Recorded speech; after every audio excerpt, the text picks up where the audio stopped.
In the video for today, I'm going to show you how to block your lost or stolen Android phone and still be able to track it so that your data is at least not misused and you could maybe get your phone back later on.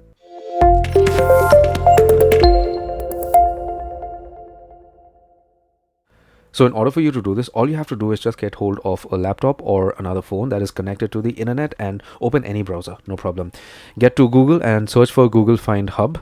All right, click on that option, log in with the same email address which was on your phone that was lost or stolen. So Google Find Hub is a website or an application that helps you to track a lost or stolen phone. And apart from that, you could also utilize this website to keep track of your loved ones. If you're connected to your friend or family members through your phone, through Google Maps, you could utilize Find Hub to keep track of them, where they are. So in order for you to block your phone, just select devices and then you get onto this page. Select the device that you're wanting to block that is stolen. Okay, so for instance, if this is the one, and within seconds, Google is going to trace the phone's location to a specific spot on Google Maps. You could go ahead and click on secure device, and then you get a pop-up like this. You click on secure device and your device is blocked.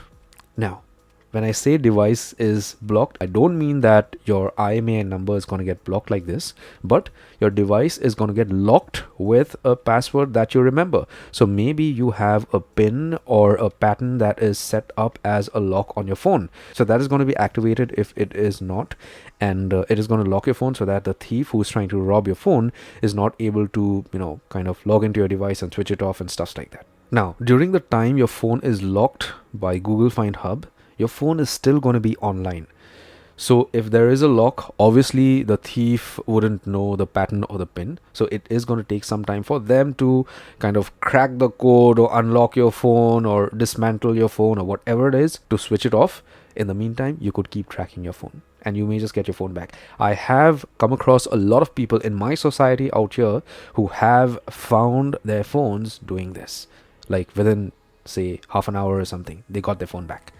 So if we can do it, I'm sure everybody else all over the world can also apply this method. And apart from this, as a bonus tip, what I would recommend is that whether you get your phone back or no, you go ahead and file a missing complaint as soon as you realize that your phone is not with you. Because tomorrow we wouldn't want anybody else calling up from the police station and telling you that, hey, there's something going on your phone, there was fraud on your phone and stuff like that during the time your phone was misplaced. I'm sure you get what I'm trying to say. So just be safe. If you got some value from the video for today, give it a thumbs up, subscribe and hit the bell notification icon. Take care, my friend.